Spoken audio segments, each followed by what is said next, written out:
Mi hermano William, mis hermanos, buenas noches, que el Señor les bendiga. Si les parece, vamos a orar de nuevo, vamos a pedirle al Señor que nos dirija en el tiempo de estudio. Vamos a sumarnos a la oración que hacíamos con mi hermano William hace un momento, así que oramos. Señor Dios y Padre Santo, buenas noches. Gracias te damos, Señor, por la bendición que tenemos de estar congregados esta noche, este primer miércoles del año. Gracias, bendito Señor, porque nos regalas esta alegría de estar juntos,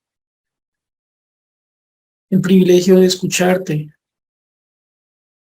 la certeza de entender, Señor, que quien nos ha congregado eres tú, y que eres tú, Señor bendito, quien va a orar en nuestras vidas. Gracias por tu amor, por tu gracia, Santo Señor. Bendito Dios, te pedimos que nos perdones por pecar en tu contra, en las tantas formas que lo hacemos, respecto de las cuales, Señor, pedimos tu ayuda para ser conscientes, para tener un verdadero arrepentimiento, para ser lavados por tu palabra, para andar según tu voluntad, apartándonos de las cosas que son propias del viejo hombre. Perdónanos, Señor, y según tu buena voluntad, en el obrar de tu Santo Espíritu, aliméntanos con tu palabra esta noche, enséñanosla, ayúdanos a considerarla, a entenderla, a meditarla, para poderla vivir, para poder ser edificados en ti, Señor, y crecer en la semejanza de nuestro Salvador, el Señor Jesucristo. Ayúdanos, Señor, te lo pedimos y damos gracias, Santo, porque tú eres quien dispone esta bendición para nuestras vidas. En el nombre del Señor Jesucristo oramos. Amén. Pues, hermanos, bendito sea el Señor por podernos reunir de nuevo esta noche, la primera de los miércoles, y si el Señor quiere tendremos este año. Pero en el Señor que estén teniendo un bonito comienzo de año. Tal vez algunos de los presentes todavía están desde el lugar donde están descansando, tal vez otros no han podido salir. Esperemos que si el Señor así lo quiere, pues puedan tener sus tiempitos de descanso. Recuerden algo, mis hermanos, descansar no es un hobby o un lujo, es parte de una buena administración, pero no cualquier descanso es el descanso que agrada a Dios. No obstante, ese no es el tema de que nos vamos a ocupar hoy. Solo el anhelo era lo que les quería manifestar. Y entrando en materia, mis hermanos, pues continuamos con el estudio de este Salmo 119. En el cuarto estudio, el que encontrarán ustedes ahí con el titulito Dalet, la cuarta letra del alfabeto hebreo.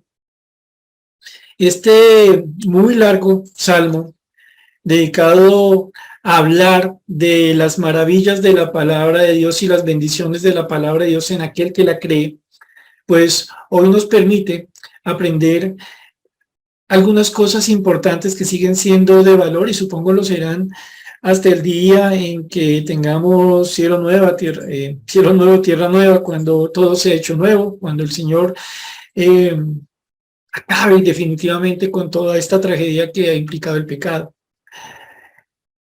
Mis hermanos, no sé cómo sea para usted esto de preocuparse, de afanarse, de sentir dolor en el alma, de vivir la ansiedad. Aclaremos una cosa, no estamos hablando de la ansiedad como la podría diagnosticar un psicólogo o un psiquiatra, no estamos hablando de una ansiedad en términos médicos, estamos hablando de un conocimiento mucho más profundo que no tiene la antigüedad que tiene la psicología, sino que tiene la profundidad del conocimiento de Dios que nos creó a nosotros, que conoce al hombre desde lo más profundo de su ser. En el texto que nos corresponde estudiar el día de hoy, desde ya les pido ubíquense por favor en Salmo 119 y vayan sobre el versículo 25, Salmo 119, desde el versículo 25, ustedes van a encontrar algo muy interesante. Van a ver la manifestación del corazón de un salmista. Recuerden, no sabemos, no tenemos certeza de quién fue la persona que Dios utilizó para darnos este salmo, a quién inspiró, a quién el Señor le reveló este salmo, no lo sabemos. Alguien dice que podría ser Esdras, alguno otro que podría ser David, pero no lo sabemos. Y esto, entre otras cosas, lo conocemos pues porque en la introducción no dice quién lo escribe, y también porque las circunstancias de este salmo son, si se quiere, muy genéricas, propias de un creyente, pero que podría ser cualquier creyente, sea de la época en que se escribió o sea de este año 2023 que está comenzando. Y lo que ustedes van a notar en lo que vamos a leer a continuación es la manifestación de la realidad de un alma, de una persona, de un creyente, en un momento determinado.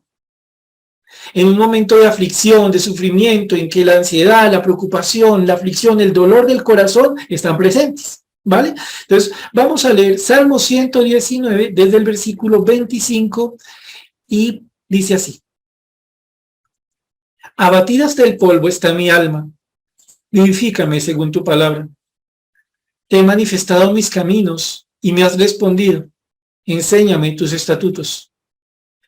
Hazme entender el camino de tus mandamientos, para que medite en tus maravillas. Se deshace mi alma de ansiedad, susténtame según tu palabra.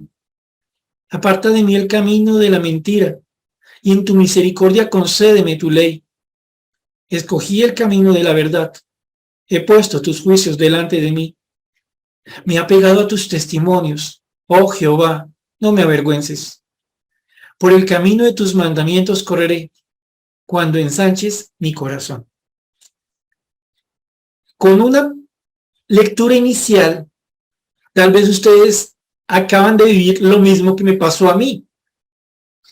Queda uno maravillado, usando un salmo, un término del salmo, por la belleza, desde lo más superficial, desde la forma en que está escrito, ¿cierto? Pero una belleza más profunda, la de la realidad de la vida de un creyente. Ustedes pudieron notar en una lectura inicial cómo vemos a alguien que quiere conocer más a Dios. Ese mismo alguien que quiere conocer más a Dios, que quiere vivir en la voluntad de Dios según la palabra de Dios, esa misma persona a su vez se encuentra viviendo una condición de profundo abatimiento, una condición que describe como ansiedad. Ojo, ustedes lo acaban de ver, las dos realidades en una misma alma, en un mismo corazón. Asimismo, mis hermanos, ustedes se dan cuenta de algo, como estas dos realidades que parecieran opuestas, porque uno diría, no, espérenme un segundito, por un lado está querer conocer a Dios, querer andar en la voluntad de Dios, querer vivir según su palabra, y por el otro lado está el abatimiento del corazón y la ansiedad, una cosa a un lado y otra cosa al otro lado, pero ustedes acaban de leer algo junto conmigo, todo es parte de un mismo texto, todo es parte de una misma verdad que el Señor nos permite recordar esta noche. Tengamos por favor esto presente. Y voy a pedirles que hagamos algo. Sin que pierdan el Salmo 119, muévanse un momentico al Salmo 22. Muévanse por favor un momentico al Salmo 22. Vamos a leer algo con la intención de recordar un principio bíblico esencial. Vayan por favor al Salmo 22 y ubíquense sobre el versículo número 11. Vamos a leer hasta el versículo 19. Salmo 22, versículos 11 al 19. No lo vamos a explicar, solamente quiero que lo lean, por ende, les voy a pedir que lo lean con detalle y miren los elementos, no lo vamos a explicar, queremos sacar de aquí un principio solamente. ¿Listo? Salmo 22, versículos 11 al 19.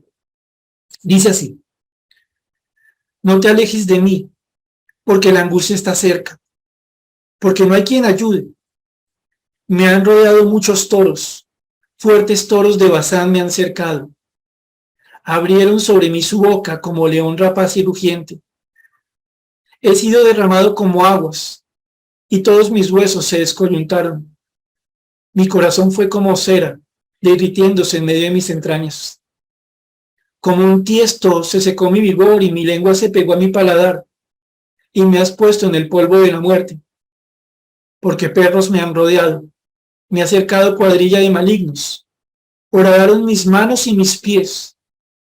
Contar puedo todos mis huesos. Entre tanto, ellos me miran y me observan. Repartieron entre sí mis vestidos y sobre mi ropa echaron suertes. Mas tú, Jehová, no te alejes, fortaleza mía, apresúrate a socorrerme. ¿Se dieron cuenta de algo, mis hermanos? Este texto, ustedes pueden leer en el encabezado, fue escrito bajo la guía del Señor, fue escrito por David. David estaba viviendo una circunstancia en su vida que le lleva a decir a lo largo de este salmo un montón de cosas que le afligen el corazón, que le preocupan, que le entristecen. Y vemos una primera parte del salmo enfocada a hablar de esto, de su preocupación, su tristeza, su ansiedad, lo que le agobia. Y después del salmo se desenvuelven naturalmente hacia la alabanza. Pero, repito, si ustedes ven el encabezado, se dan cuenta que la persona que Dios usó para escribir ese salmo fue a David. Y no obstante eso, ustedes encuentran aquí una serie de afirmaciones que uno dice, oiga, pero este salmo cabría perfectamente en las descripciones que encontramos en los evangelios sobre la crucifixión del Señor Jesucristo. Afirmaciones como, horadaron mis pies y mis manos. Ojo. En la época en que se escribe este salmo, no se conocía el castigo de la crucifixión. Cosas como echaron suerte sobre mi ropa, como cuadrilla de malhechores. Ustedes ven esta descripción en la que incluso parece relatarse la posición de un crucificado que puede contar sus huesos. Y entonces, en este salmo, repito, que se ve lo que estaba pasando en la vida de David, lo que le afligía, lo que le generaba ansiedad, pero también cómo David va a su Señor para buscar fortaleza. En este salmo se encuentra una descripción de muchas cosas que vivió el Señor Jesucristo al momento de ser crucificado. Si se permite, de la ansiedad, de la preocupación, de la aflicción del Señor Jesucristo al momento de ser crucificado. Algunos decían de los creyentes de antaño que incluso este salmo era como el quinto evangelio, de lo precisa que es su descripción sobre lo que había vivido el Señor Jesucristo. Otros lo van a conocer como un salmo mesiánico, un salmo que habla de lo que habría de padecer el Mesías. Y lo interesante, repito aquí, mis hermanos, más allá de esta descripción entre la aflicción y la confianza en Dios, es una realidad que ustedes y yo debemos tener presente al momento de estudiar la porción que estamos estudiando en el Salmo 119. ¿Cuál es esa realidad? Un creyente, un genuino creyente, puede estar afligido, preocupado, con ansiedad en su corazón. Pero ojo con lo siguiente. No estamos diciendo aquí que entonces salmos como el que acabamos de leer, el que estamos estudiando, y les pido por favor que le tomen el Salmo 119, versículo 25, no estamos diciendo entonces que cuando leemos estas porciones encontramos una excusa, un pretexto bíblico para sentir pesar de nosotros mismos. No estamos diciendo al leer esto que tenemos un argumento para pensar palabras más, palabras menos. Si David sufrió aflicción, preocupación, abatimiento, ansiedad, si el mismo Señor Jesucristo en Getsemaní, en la cruz y en otros muchos momentos de su vida tuvo tan grande aflicción en su vida, pues yo también. Y entonces, perdónenme la expresión, mal de muchos consuelo de nadie. Estos versículos que estamos leyendo, repito, en primer lugar nos dicen a nosotros algo. Sí, los creyentes podemos y efectivamente viviremos, hemos vivido y viviremos circunstancias que nos afligen el corazón, que nos causan ansiedad, que nos conmueven la preocupación. Pero de ninguna manera, lo digo enfáticamente y lo repito en este momento, esto es una excusa para que entonces nosotros digamos, ya sé que me puedo quedar en mi sufrimiento, en mi aflicción, en mi tribulación, en mi ansiedad. Eso no es lo que el Señor nos enseña. A veces, mis hermanos, acabando ustedes de leer conmigo esta porción que estamos estudiando, el Salmo 119, Nosotros queremos tener pesar de nosotros mismos. En autoconfrontación lo escucharán como autoconmiseración. Y saben algo bien interesante, mis hermanos. Esa conducta es una conducta que, lejos de ayudarnos, nos hunde más. La autoconmiseración son como pedacitos de ladrillo en los bolsillos del náufrago, que siendo náufrago se está dejando llevar por un peso que lleva dentro, y dirá el náufrago: es que soy náufrago, pobrecito de mí, y no puedo soltar las piedrecitas porque son parte de mi existencia, son parte de mi experiencia como náufrago. Y eso no es cierto.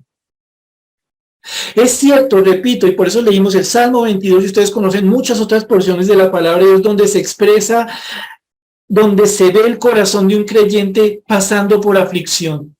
Pero repito y cierro este punto: no caigamos en el engaño de pensar que el Señor nos dice esto para que entonces nos sintamos llenos de conmiseración hacia nosotros mismos, porque cuando tal cosa hacemos, ¿qué tendemos a hacer nosotros? A dormirnos, a abrazarnos, como quien está padeciendo mucho frío producto de la hipotermia y se encierra en sí mismo, sabiendo que no va a encontrar en sí mismo una respuesta. Entonces, primer punto, ojo, negar que los cristianos pueden vivir circunstancias que les afligen el corazón y que les pueden llevar a vivir preocupación, o como lo dice el Salmo 119 en el versículo 28, experimentar ansiedad, es ir contra la palabra de Dios. Entonces, esa posición que pudiéramos tener en la que nosotros creemos que los cristianos son de piedra, es una posición que puede sonar muy de película cristiana, ¿sí?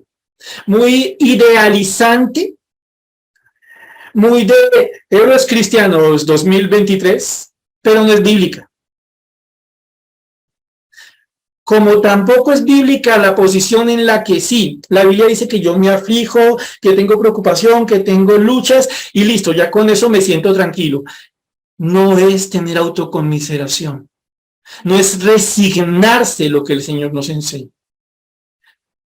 Ahora, estudiemos un poco más este Salmo 119 para que allí el Señor nos ayude a encontrar muchas cosas que necesitamos recordar para tener claramente la posición bíblica sobre un corazón abatido. ¿Les parece? Entonces vamos de nuevo al Salmo 119 y nos ubicamos en el versículo 25. Dice entonces el versículo 25: abatida hasta el polvo está mi alma. Oiga, salmista, ¿qué le anda pasando? ¿Qué le pasó? ¿Le salió algo, una manchita en la radiografía cerca a los pulmones, o en los pulmones, o en los bronquios? Salmista, ¿qué le pasó? Salmista, se quedó sin trabajo. Salmista, se le murió un ser querido. Salmista, ¿qué pasa, salmista? No sabemos. No sabemos. Solo sabemos que hay algo que está viviendo esta persona. Ojo, lo está viviendo. Siempre que estudien la palabra de Dios, pregúntense en qué tiempo está hablando aquella persona que Dios usó para escribir la palabra. ¿Habla en pasado, habla en presente o habla en futuro? Noten que aquí el Señor dice: abatido hasta el polvo está, no estuvo. Ojo, está, tiempo presente. En el momento en que está escribiendo esto bajo la guía del Espíritu Santo, él está viviendo algo. ¿Qué es ese algo que vive salmista? Abatimiento. ¿Y cómo entendemos el término abatimiento? Venga, le cuento, hermanos. Yo siento que mi alma está en una condición tan difícil que está doblegada hasta estar besando el suelo. Lo que tiene mi alma pegada así es el polvo de la tierra. Así de afligido, así de abatido me encuentro. Pero salmista, ¿por qué estás así? Repito, mis hermanos, el Señor no quiso que conociéramos la circunstancia que causaba este abatimiento. Tal vez, para que en puntos como este ustedes y yo nos demos cuenta que el Señor puede tratar con todo abatimiento de corazón, con todo abatimiento del alma. A ver si están bien dentro de esos argumentos locos que nos tendemos a creer. Nosotros pensamos que Dios puede encargarse de ciertas tristezas, de ciertas aflicciones, de ciertos abatimientos y de otros no. Como que hay ciertas cosas que nos toca afrontar a nosotros mismos. El Señor me ayudaría en tales cosas. Por ejemplo, el Señor me ayudaría cuando me persigan por causa de la fe en el Señor Jesucristo. El Señor me ayudaría cuando yo me niegue a hacer las cosas que hacía antes como en mi viejo hombre, pero en otras cositas el Señor no está involucrado, no se va a preocupar, no le voy a interesar. Esas cositas de esta tierra, esos asuntos del día a día, a Dios no le interesan. Mi hermano, si ese argumento le ha pasado por la cabeza, no es el único, ¿vale? Pero quiero que recuerde este versículo 25. No entendemos qué está pasando, sabemos qué está pasando y que no es cualquier cosa. Es algo que abate el alma. ¿Y cuál es la reacción del salmista? ¿Cuál es la reacción que el Señor ha obrado en la vida de este hombre para que se convierta en su motivo de oración? La petición es: vivifícame según tu palabra. O dicho de otra forma, dame la vida que es conforme a tu palabra. Ahora, noten algo interesante. Siempre que leemos la Biblia, leemos como niños, con la intención de conocer más de nuestro Dios, con la intención que tiene un niño con su padre cuando le pregunta todo: ¿por qué el cielo es azul? ¿Por qué el agua moja? ¿Por qué el pasto es verde? Un niño quiere saber y se lo pregunta a aquel que él cree que le puede enseñar. Un niño le pregunta a su papá. Aquí vemos a alguien que sabe a quién le habla, que sabe en quién busca, y este que tiene el alma abatida le pide algo al Señor. ¿Qué le pide? Vivifícame, dame esa vida que es según tu palabra. Y decíamos entonces que aquí hay algo interesante. ¿Qué es lo interesante? El salmista no le está pidiendo al Señor que le quite el abatimiento. El salmista no le está pidiendo aquí al Señor que solamente borre como con un borrador mágico espiritual las cosas. El salmista comprende algo: que lo que está viviendo, por muy doloroso que resulta, lo que le está afectando es la vida misma. Y que si la vida misma es la que está siendo afectada, la respuesta no está en anular la circunstancia, sino en enseñar a vivir esa circunstancia. Por eso el salmista no pide aquí: Señor, borra lo que abate mi alma, sino vivifícame según tu palabra. ¿En qué momento? En el momento en que el alma está abatida. Ayúdame, Señor, para que en este momento de la vida pueda yo ver la vida y vivir la vida como tú dices que debe ser vivida. ¿En qué momento, salmista? En el momento que tengo el alma abatida. Ahora, ustedes y yo aquí nos damos cuenta de algo bien interesante: que lo que esta persona, que lo que este hermano está buscando en medio del abatimiento es algo que tal vez ustedes y yo no hemos buscado cuando hemos experimentado circunstancias que nos abaten el alma, como quedando postrados completamente producto de la tristeza y del dolor. Repito, no creo ser el único que haya vivido esto. Es muy posible que en una máxima dificultad que afecta a la vida misma, nosotros vayamos ante Dios y le digamos: mira, Señor, realmente lo que yo necesito es tal cosa. Tú debes hacer, Señor bendito, que en la siguiente radiografía la mancha no aparezca. Señor, tú sabes que lo que yo en este punto concreto necesito es que esta persona que es una carga para mi vida se vaya para otro lado. No es eso lo que pide, aunque nosotros tal vez sí le hemos pedido. Esta persona que conoce a Dios y que crece en el conocimiento de Dios se da cuenta de algo: lo que yo puedo hacer con algo que me afecta a la vida es que Dios me enseñe a vivirlo, vivificándome con su palabra para poderlo vivir. Y entonces está el clamor, pero está un deseo, está una reacción. Tal vez alguno podría decirle al salmista: ay, salmista, tan lindo que eres tú y qué creyente tan maduro. Pero ¿no te parece un poquito fanática tu reacción? Que ante lo que estás viviendo tú quieras meterte con las cosas de la palabra de Dios. Y el salmista le diría al que está en un error: no soy yo, sino tú, que no entiendes el papel de la palabra para enseñar a vivir esta vida que Dios nos dio.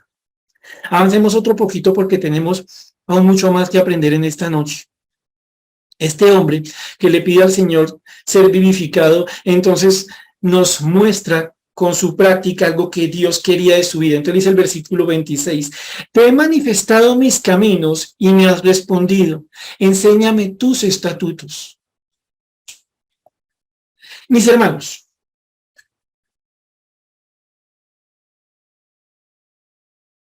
querer estudiar la palabra de Dios sin orar es intelectualismo. Es decir, es un deseo de ceñir el entendimiento a la capacidad intelectual, a la capacidad de raciocinio. Si ustedes notan aquí algo, en tan solo 2 versículos brilla, se enfatiza, se reafirma una realidad de forma implícita. ¿Cuál es? La oración. ¿Qué hizo el salmista en el versículo anterior? Hacer una petición concreta: vivifícame según tu palabra. Eso es orar. ¿Qué vemos nosotros en el versículo 26? El relato de una vida de oración. Te he manifestado una vez más, tiempo presente, un presente continuo. Te he manifestado algo que sucede varias veces continuamente.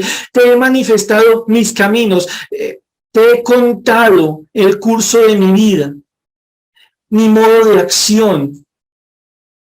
Te he manifestado, Señor, constantemente cómo es esta vida que tú me diste.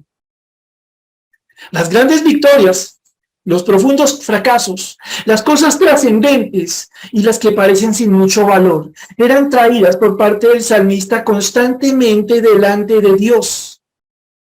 Pero noten algo, mis hermanos, ¿en qué contexto estamos viendo esta oración? En el contexto de un alma que necesita la ayuda de Dios, un alma que sabe que en el conocimiento de Dios, que en la vida que da Dios y que enseña a vivir Dios, está la respuesta que él necesita. Y entonces ustedes notan aquí algo. Este salmista quiere conocer más de su Señor, quiere vivir la vida de su Señor, quiere andar según su palabra, y como él necesita esto, lo que tiene de respaldo, si se quiere, es una vida que ora. Usted y yo, mis hermanos, tenemos un reto constante. El reto de comprender que no podemos entender sin Dios. Entender que no entendemos y que para entender necesitamos del entendimiento que da Dios. Tal vez, mi hermano, a usted también le ha pasado como a mí, que hay ocasiones en las que usted quiere afrontar un estudio bíblico. Tal vez es un estudio que usted considera que ya conoce a profundidad, lo ha dictado muchas veces, sabe cómo va aquí la ilustración, sabe aquí qué chiste se manda, sabe aquí qué referencia cruzada se usa, qué versículos más va a emplear, pero tal vez, mi hermano, usted se ha dado cuenta de algo. Una misma porción, así le haya enseñado usted 100 veces, tiene nuevo valor, tiene mayor valor en el estudio número 101. Pero ¿qué marca la diferencia? La oración que precede ese estudio. Alguno pudiera pensar: no, hermano, pues yo sí oro, ¿no? Yo sí le pido a Dios que me enseñe, pero pues yo llego: Señor, buenas noches, te doy gracias por tu palabra, por lo que me has enseñado y por lo que me quieres enseñar. Te pido que me enseñes en nombre del Señor Jesús. Amén. ¡Fum! Como volador, ¿cierto? Como recordando los voladores de este fin de año. Mis hermanos, en nuestra vida, para poder comprender la palabra de Dios, la oración por el entendimiento de la palabra de Dios no puede seguir siendo light, no puede seguir siendo tan ligera, no puede ser un rezo. Sí, a veces rezamos los cristianos y eso es algo que por lo menos yo entiendo que nos pasa. Tenemos frases, ¿no? Entonces, para que suene bonito, uno que dice: todo lo hago para la gloria de Dios. Para que suene bonito, todo lo hacemos por la gracia del Señor, y es cierto, pero ustedes y yo sabemos, mis hermanos, que a menudo esto que es cierto se nos vuelve como un rezo, como cosas que decimos por decir. De la misma manera podemos, cualquiera de los aquí presentes, decir: sí, yo necesito que el Espíritu Santo sea mi maestro, pero aquí entre nos, así que yo le pido a Dios que me ayude a entender, no mucho. Yo confío en que tengo herramientas hermenéuticas, exegéticas. Yo confío en que tengo buenos comentarios, buenos lexicones, buenos diccionarios. buenas versiones de la Biblia y con eso me defiendo. Todas estas herramientas son útiles, son algunas veces necesarias, pero lo más necesario, y en esto quiero ser enfático, es en el estudio de la palabra de Dios. No en pocas ocasiones, y quiero reconocerlo esta noche, decidiendo cursos en diferentes lugares sobre cómo estudiar la Biblia, se me ha dicho que el primer punto que yo debo tener presente es el de la oración, pero también quiero decir una cosa. La mayoría de veces solo se chulea, solamente dice, recuerde que tiene que orar y sigamos. Un momento. ¿Cómo debe orar una persona que estudia la palabra de Dios? ¿Cuál debe ser su oración? ¿Qué cosas debe pedirle a Dios? ¿Cómo debe, a la luz de la palabra en oración, examinarse a sí mismo al momento de estudiar la palabra de Dios? Pues notemos solamente que este salmista, por segunda vez en tan solo 2 versículos, insiste en su relación de oración con Dios en medio de un deseo de conocerle más. Ahora, tal vez algunos de los presentes piensen que lo que acabamos de decir suena como a profesores de escuela dominical, como predicadores o qué sé yo, ¿cierto? Pero yo quiero que lo pensemos de la siguiente manera. Quiero que lo piense usted, mi hermano, desde el punto de vista de aquello que posiblemente en este momento le está generando preocupación, ansiedad, aflicción, tribulación. Y entonces usted, al momento de afrontar esto, de pedir la guía del Señor, tiene una de 2 posibilidades. La primera, hace una oración cual rezo, como por salir del paso y ponerse a estudiar en sus fuerzas. Segunda, le pide al Dios, a su Dios, a nuestro Dios, humildemente, que le ayude. Delante de ellos que usted muestra su vida, ante quien abre los caminos, a quien nada le oculta, en quien usted confía que le va a contestar según su buena voluntad.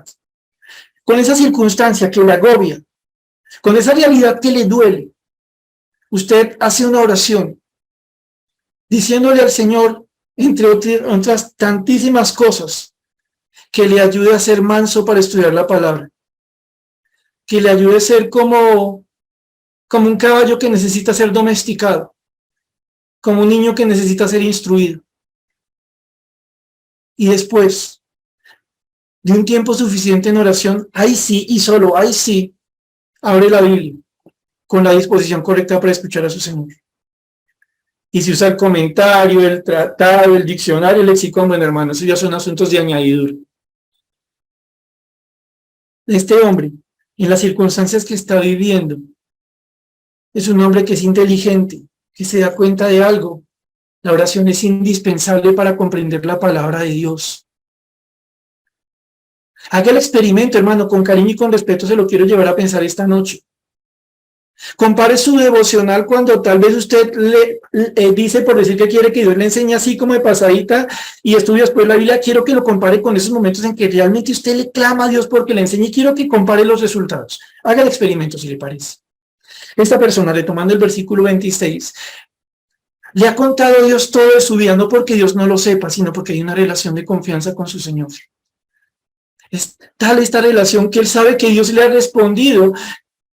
Y la forma en que responde puede ser algo como una circunstancia, con un principio bíblico, con un sí, con un no, con un espere.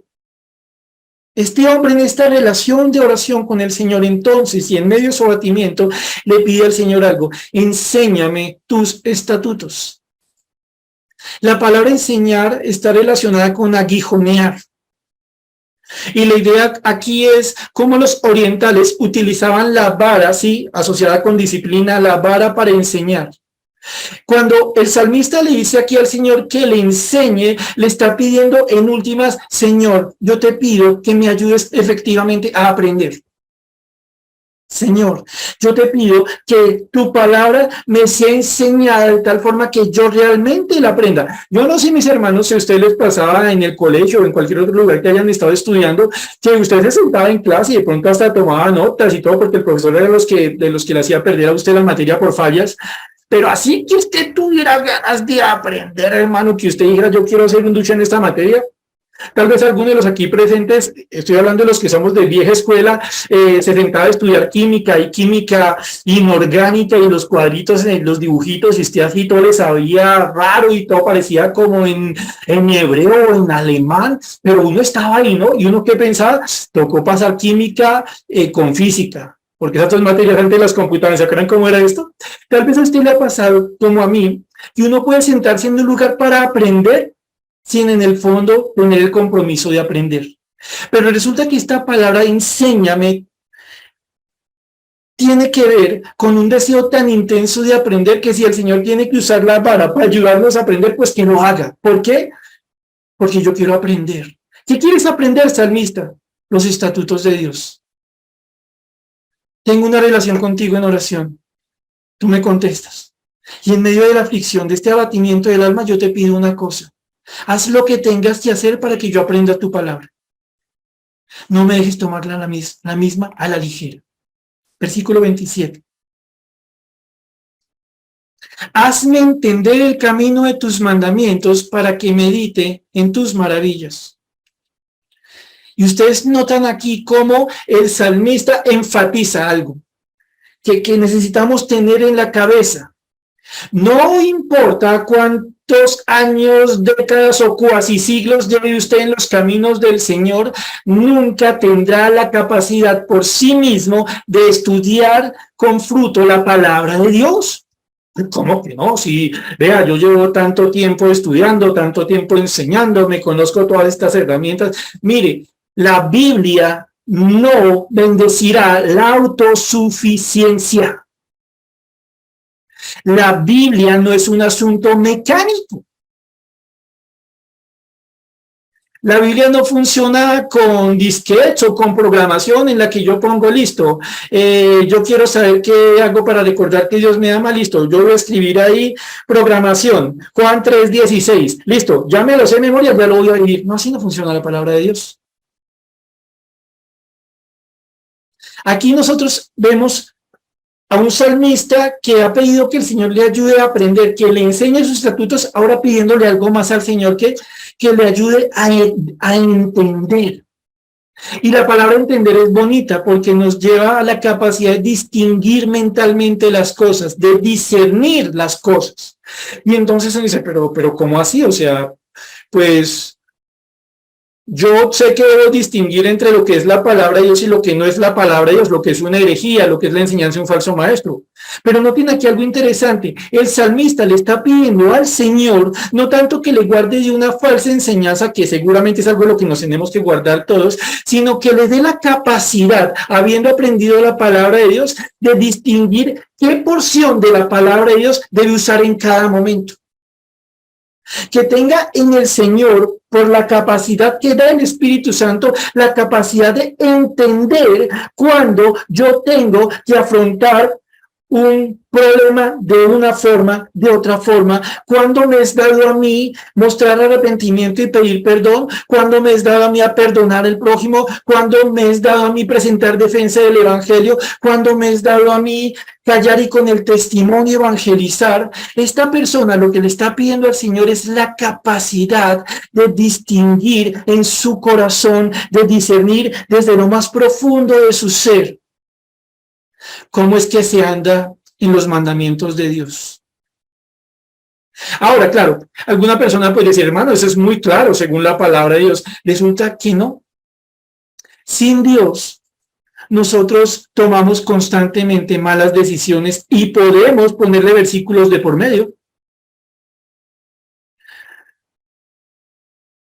Algunos han criticado, y en esto tienen razón, diciendo que la Biblia podemos hacerla decir cualquier cosa. Una Biblia estudiada sin la enseñanza de Dios, sin el entendimiento que da Dios, se puede interpretar de cualquier forma. Se convierte en un pretexto, en una excusa, en algo que no alimenta, en algo que no quita la tristeza, sino que la añade. Pero este hombre no está interesado en eso, está interesado en conocer a Dios, y entonces le pide, Señor, hazme entender, tú eres quien puede hacer entender, yo quiero que me enseñes algo, cómo puedo distinguir en medio de tu palabra las cosas, cómo debe ser cada camino o cada paso en el caminar contigo. Ah, es que el hermano que tengo al lado lo hizo de tal forma. Amén, si está conforme a la palabra, gloria a Dios. Pero no necesariamente el paso que dio el hermano conforme a la palabra de Dios es el paso que yo tengo que dar. Tenemos que comprender que solo en Dios hay entendimiento. Enséñame, Señor, tus estatutos. Hazme entender el camino de tus mandamientos. Tercer punto, para que medite en tus maravillas. Recuerden, ¿qué corazón está orando esto? ¿Qué corazón está mostrando este deseo? Un corazón abatido. ¿Por qué quieres entender los mandamientos de Dios? Preguntamos a nuestro hermano. Y él contesta, porque quiero meditar las maravillas de Dios. ¿Acaso no estás abatido, corazón? ¿No estás agobiado? ¿No estás dolido? ¿Por qué pides estas cosas? ¿Por qué no solo pides que Dios acabe con los problemas? ¿Por qué piensas en conocer tanto a tu Dios, en entenderlo, en meditar en su palabra? Wow, tal vez el que no entiende las cosas soy yo, que no entiende por qué esta persona pide esto. ¿Qué pide el salmista? Que Dios le dé a entender sus mandamientos con una finalidad, para que pueda meditar en tus maravillas. Esta palabra meditar ya la habíamos visto, y esta palabra meditar, recuerden que refiere a una conversación con uno mismo, a un diálogo interno, a una consideración seria en algo. Noten cómo en el fondo, mis hermanos, el Señor aquí de alguna forma denuncia algunas prácticas que tenemos los cristianos. Por un lado, nosotros no estamos orando como debiéramos orar. Podemos ser tan mecánicos como quien reza. Y esto se puede notar muy especialmente al momento de estudiar la palabra de Dios. Podemos estar frente a la palabra de Dios diciéndole, enséñame, pero en el fondo, si no me vas a hablar de cómo producir plata, no quiero saber eso. Si no me vas a decir la fórmula mágica para que se me quite la enfermedad, pues ahorita no me hables de eso, a mí no me vengas a hablar de doctrina, eso no me interesa. Entonces, un corazón que no se quiere dejar enseñar, que no quiere aprender en el fondo, un corazón que no quiere entender, que quiere que le digan todo el tiempo cómo hacer las cosas, ¿no? Un corazón que vive en modo consejería, y no está mal la consejería, no me tomen a mal con esto, pero una persona que quiere que otros vivan su vida cristiana por ellos y que tomen las decisiones por ellos. Habrá casos en que necesitamos el consejo, pero muchas veces ese consejo tan solo deberá venir de Dios, en un acto de estar creciendo en el conocimiento de Él. Pero a veces también tenemos el problema no, yo no quiero discernir la Biblia, yo no quiero aprender a diferenciar las cosas bíblicamente, eso me parece muy difícil. ¿Cómo no va a ser difícil si no lo queremos trabajar e implementar en nuestras vidas? Y entonces el Señor dice aquí, el salmista, bajo la guía del Señor dice aquí, ¿por qué quieres entender, salmista? Yo quiero meditar, yo quiero tener conversaciones profundas, yo quiero considerar seriamente lo que tú me dices, las cosas que tú has hecho. Y entonces aquí, tal vez mis hermanos, a ustedes nos pasa, que leemos la palabra y la leemos una vez y ya. Y de pronto resaltamos y ya. No, espere un momento, si yo tengo que leer la Biblia en tanto tiempo. Hágale, mano, si la va a leer en el año, si la va a leer en 2 años, hágale, mano. Pero una cosita que no nos sirve a nosotros es leer sin pensar. Es leer sin ponernos a considerar. ¿Por qué me dices lo que me estás diciendo, Señor? A la verdad, yo entré a una reunión del miércoles, el primer miércoles del año, pues tal vez no tenía otra cosa que hacer, no quería poner unas novelas, qué sé yo, estaba como aburrido mientras lavo la loza, lo que sea. Y ¿por qué me dices esto que me dices hoy? Yo creo, Señor, que tengo un buen devocional. ¿Por qué me llevas a pensar en eso esta noche? ¿Realmente somos personas que meditamos en la palabra, en las maravillas de Dios? ¿Realmente nosotros nos ponemos a pensar detenidamente por qué Dios nos habla? O perdónenme la expresión, nos tragamos la Biblia a seguir con nuestras vidas pensando que ya cumplimos con nuestra parte cuando no hemos cumplido con nada, cuando nos estamos tumbando solos. Meditar la palabra, pensar la palabra, preguntarle a Dios en la palabra, dejar que Dios nos conteste al estudiar la palabra, es parte de una relación. Cuanto más, recuerden el contexto, cuando tenemos el corazón agobiado, afligido, preocupado, dolido. No, Señor, yo solo te pido que me quites el dolor, que me pongas una curita, Señor. Haz que la paz vuelva al alma, como quien se duerme, como cuando los gritos se callan, como cuando las lágrimas se secan. Yo solo quiero ese estado. Pero el Señor aquí nos lleva a considerar en algo que va más allá de un síntoma. Nos lleva a pensar en una realidad de uno que quiere avanzar en medio de las más difíciles circunstancias, porque se da cuenta que en medio de todo eso, lo que más se nota en su alma es que necesita de Dios, no solo una pastilla, no solo algo que aplaque por un momento las cosas. Solo el Señor puede dar entendimiento. Preguntémonos, ¿anhelamos aprender? ¿Anhelamos entender? ¿Anhelamos meditar la palabra de Dios? ¿Hemos anhelado esto particularmente en los tiempos de aflicción o es en esos momentos cuando más consideramos que esto no sirve de nada? Versículo 28. Se deshace mi alma de ansiedad. La idea de deshacer es algo que gotea. Esta persona está viendo una circunstancia tan fuerte que siente que su alma, que su ser interior se está desgastando como con gotitas, se está derramando, se está acabando, como el llanto, que pareciera gota tras gota va haciendo que algo se acabe, se destruya, se deshace que mi alma de ansiedad. Recuerden, mis hermanos, porfa, no intentemos entender la palabra ansiedad que está aquí descrita o escrita bajo la concepción psicológica o psiquiátrica de la actualidad. Esta palabra algo que es mucho más grande, que implica muchas más cosas. Una persona con buena intención pudiera recetar una pastilla, pero aquí Dios está hablando de algo que va más allá. De la ansiedad, de la depresión del espíritu, de la aflicción, de la tristeza, de la angustia, del dolor, y todas estas palabras son sinónimas de ansiedad.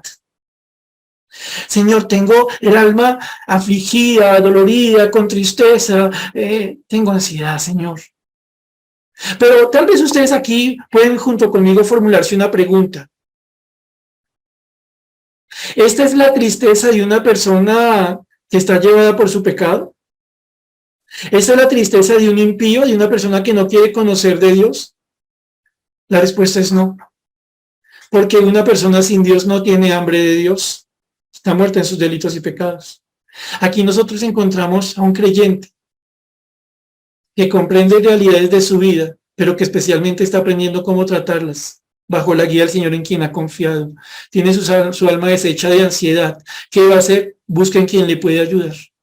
Le dice, susténtame, levántame, manténme erguido, manténme con las fuerzas, dame la fortaleza, Señor, que no tengo. Porque si por mí fuera, mi alma se acabaría de derretir. Si por mí fuera, mi alma se enterraría cada más en el suelo. Si por mí fuera. Pero yo descanso en ti. Yo te pido ayuda a ti. Porque estoy conociéndote. Y entre más te conozco, más te quiero conocer. Quiero que me enseñes tu palabra. Quiero aprender a discernir. Quiero meditar en ella. Yo quiero que tú me enseñes a vivir la vida que tú me diste. Señor, susténtame con tu palabra, según tu palabra. Versículo 29.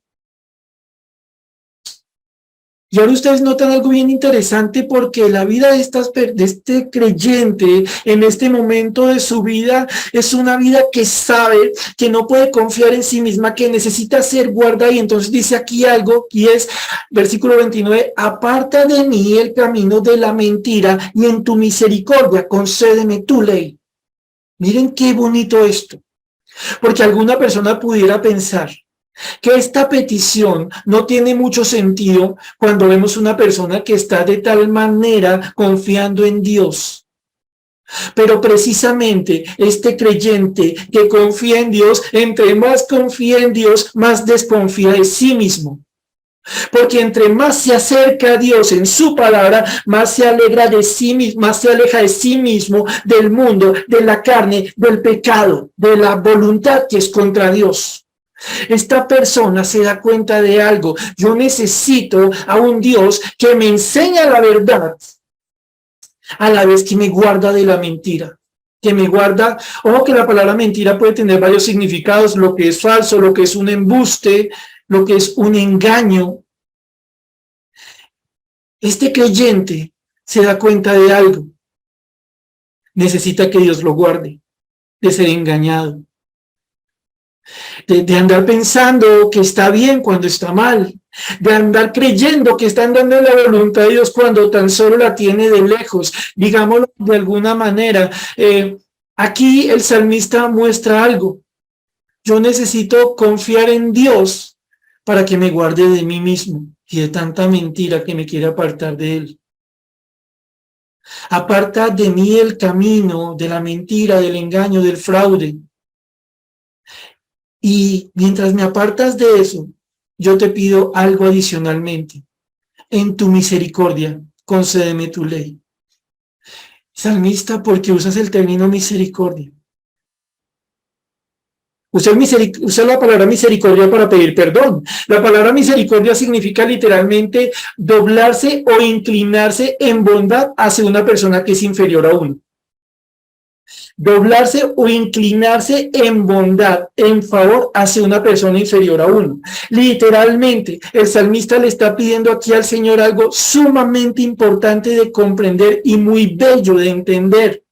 ¿Qué? Señor, tú eres Dios. Yo, en comparación a ti, soy como nada.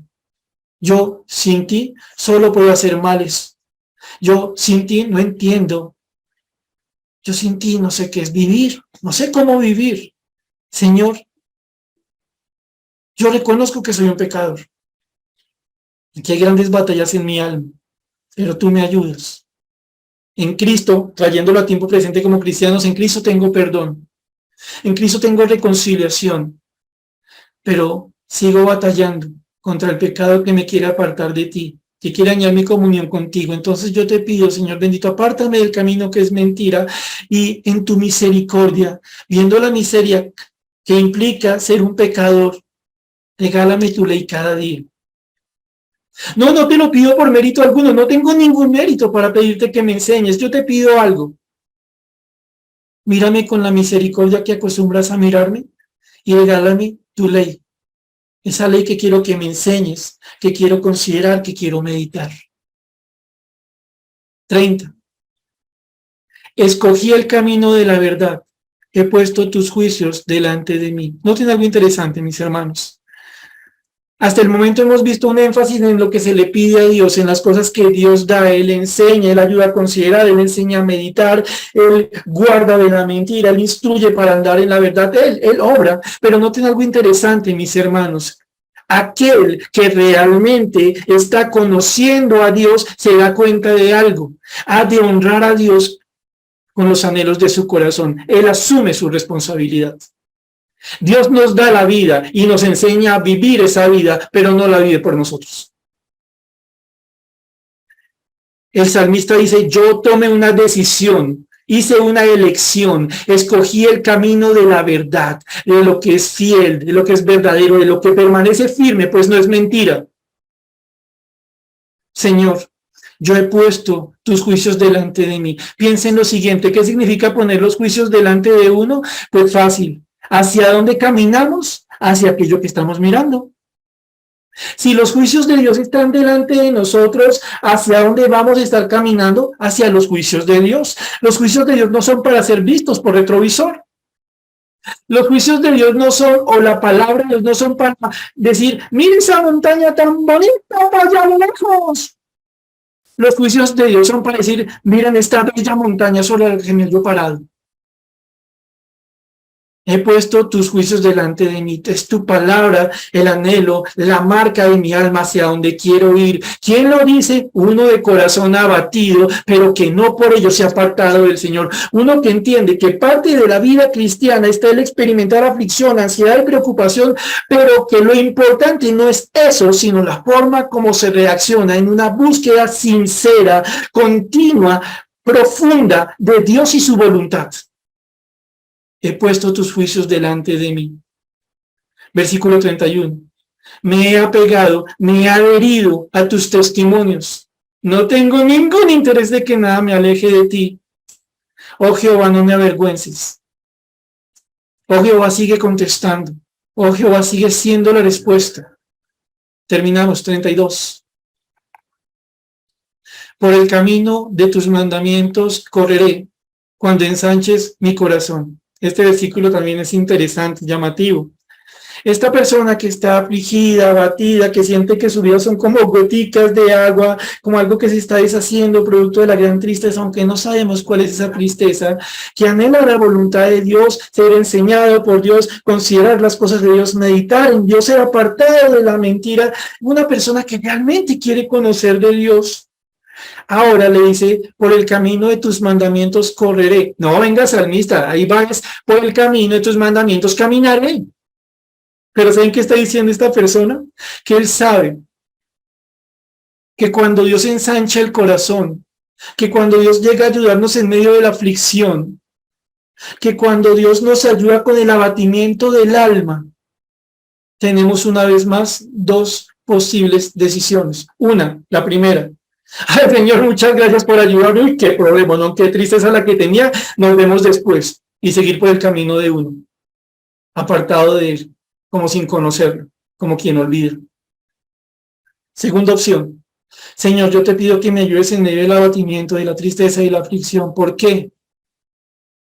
Porque yo quiero vivir la vida cristiana, yo quiero andar en tus caminos con la mayor prontitud, con la mayor diligencia, como quien corre, como quien se afana, como quien tiene una ansia profunda de avanzar en un camino que Dios le está enseñando a andar. Esta persona le dice al Señor algo y en eso terminamos. Señor, ¿sabes por qué quiero que me ayudes con esta aflicción de corazón? Para poderme enfocar más en ti. No, no para enfocarme en mí, no para olvidarme de ti, volver cuando tenga la siguiente causa de mi tristeza, ansiedad o aflicción, no. Yo quiero que tú me enseñes a afrontar las dificultades para estar más apegado a ti, para buscar más y más y más de tu palabra, de tu voluntad y así vivirla. ¿Qué hemos visto entonces hoy? Que el Señor definitivamente es la respuesta que todos nosotros necesitamos. El Señor en su palabra, en aquello que Él nos da a conocer de Él, en aquello que Él nos regala todos los días. Hemos visto hoy la necesidad de comprender que la oración es esencial en quien quiere conocer la voluntad de Dios. Hemos visto hoy que no se trata tanto de negar el abatimiento, la tristeza y la aflicción, sino de saberlos afrontar. Vamos a terminar aquí en oración, ¿les parece? Señor bendito y Padre, te damos muchas gracias por la bendición que hemos tenido esta noche de estudiar tu palabra, por ponernos a considerar, Señor bendito, la necesidad de comprender que creyente maduro no es el que anda negando que tenga cosas que le afligen, preocupan o hasta causan ansiedad. Que el creyente maduro es el que, reconociendo estas cosas, va delante tuyo en oración todo el tiempo que le es posible y que comprende que sin ti no puede entender tu palabra. Gracias, Señor, porque hoy podemos recordar la necesidad de que tú mismo nos enseñes tu palabra, pero no como para tener un título, no como para recibir un diploma, sino realmente para aprenderla. Hoy te pedimos ayuda para aprender a considerar tu palabra y tomar los juicios que a la luz de ella debemos tomar. Hoy te pedimos ayuda para que al momento de decir tu palabra tengamos el tiempo suficiente para pensar por qué nos hablas, qué nos dices, qué quieres que hagamos. Guárdanos de la mentira. Enséñanos a andar por tu camino. Ayúdanos, Señor, para que comprendamos que cuando llegan las circunstancias que nos causan ansiedad, no es para que intentemos utilizarte para que nos ayudes y te olvidemos, sino para que anhelemos más profunda y constantemente crecer en la relación contigo por medio de la obediencia a tu palabra. Señor, damos gracias por tu enseñanza. Oramos a ti en el nombre del Señor Jesús. Amén.